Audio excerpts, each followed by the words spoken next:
Salut, c'est Cyril, j'espère que tu vas bien. Alors aujourd'hui, je vais te parler d'un livre de Romain Gary. Ce livre s'appelle La vie devant soi. C'est un livre en fait qui va parler en fait de la relation entre Momo qui a 10 ans et Rosa, une ex-prostituée qui arrive sur la soixantaine. On ne dit pas précisément son âge, mais on se doute que c'est une personne qui est un petit peu âgée. Je l'ai dit, c'est une ancienne prostituée et en fait qui recueille les enfants de prostituées à la fois pour subsister et puis pour leur éviter en fait d'être les victimes de proxénètes indélicats et puis pour leur éviter également l'assistance publique qui n'est pas la panacée à cette époque. Donc on est dans le Belleville des années 70, je l'ai dit, il y a une immigration qui se côtoie, une immigration subsaharienne, une immigration nord-africaine et une immigration juive. En l'occurrence, Rosa est juive et rescapée d'Auschwitz. Vous le verrez, c'est important dans l'histoire. Et en fait, nous, on va suivre la vie de Momo, 10 ans, qui est un de ces enfants de prostituées, qui vit avec celle qu'il appelle Madame Rosa. Et en fait, on va être dans la vie, par les yeux en fait de Momo, et on va traîner dans ce quartier et on va évoluer au quotidien avec Momo, toutes les personnes hautes en couleur qu'il va rencontrer. Et puis on va prendre aussi des leçons philosophiques, mine de rien, de ce petit Momo de 10 ans qui est très sensible, très intelligent, très mature, trop mature peut-être pour son âge. Et puis il va y avoir une véritable aussi histoire d'amour, une histoire d'amour filiale, vous l'avez compris, plus qu'une histoire d'amour de couple entre cette fameuse Rosa et Momo. Et on va voir bien quelle est la vie d'un petit orphelin.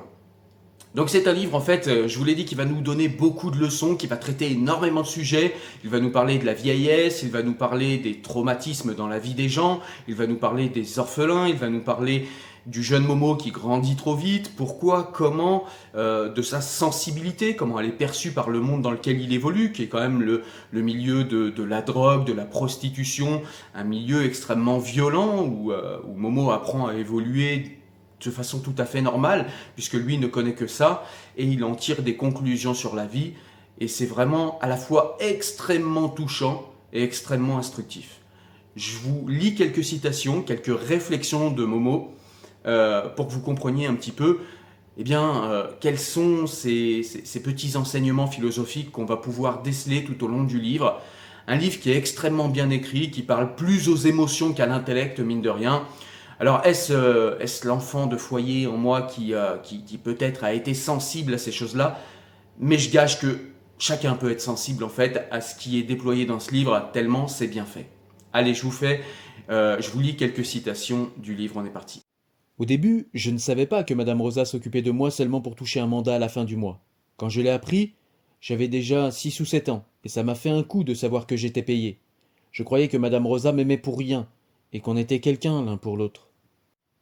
Je crois que c'est les injustes qui dorment le mieux, parce qu'ils s'en foutent, alors que les justes ne peuvent pas fermer l'œil et se font du mauvais sang pour tout.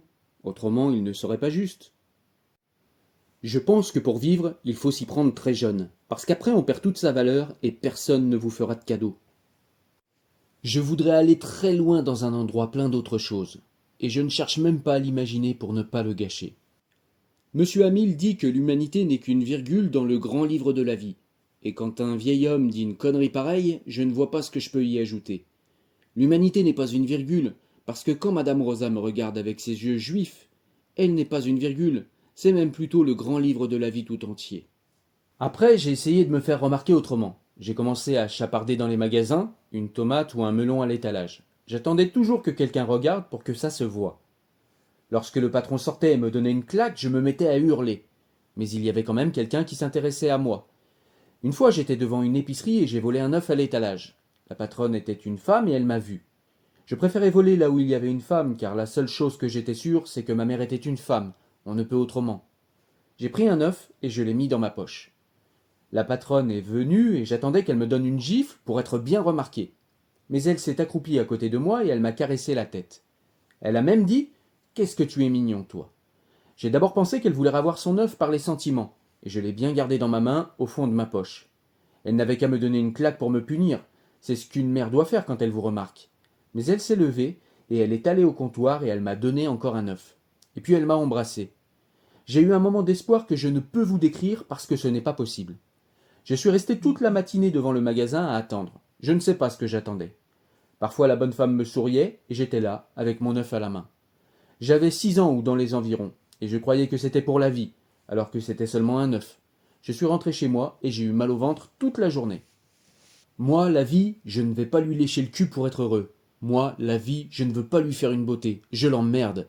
Et on n'a rien l'un pour l'autre. Ça n'est pas nécessaire d'avoir de raison pour avoir peur, Momo. Ça, j'ai jamais oublié, parce que c'est la chose la plus vraie que j'ai jamais entendue. Je ne vois pas à quoi ça sert de rêver en arrière, et à son âge, elle ne pouvait plus rêver en avant. Les psychiatriques sont des gens à qui on explique tout le temps qu'ils n'ont pas ce qu'ils ont et qu'ils ne voient pas ce qu'ils voient, alors ça finit par les rendre dingues. Moi, je tiens pas tellement à être heureux, je préfère encore la vie. Le bonheur, c'est une belle ordure et une peau de vache, et il faudrait lui apprendre à vivre. On n'est pas du même bord, lui et moi, et j'en ai rien à foutre. J'ai encore jamais fait de politique parce que ça profite toujours à quelqu'un, mais le bonheur, il devrait y avoir des lois pour l'empêcher de faire le salaud. Je dis seulement comme je le pense, et j'ai peut-être tort, mais c'est pas moi qui irais me piquer pour être heureux.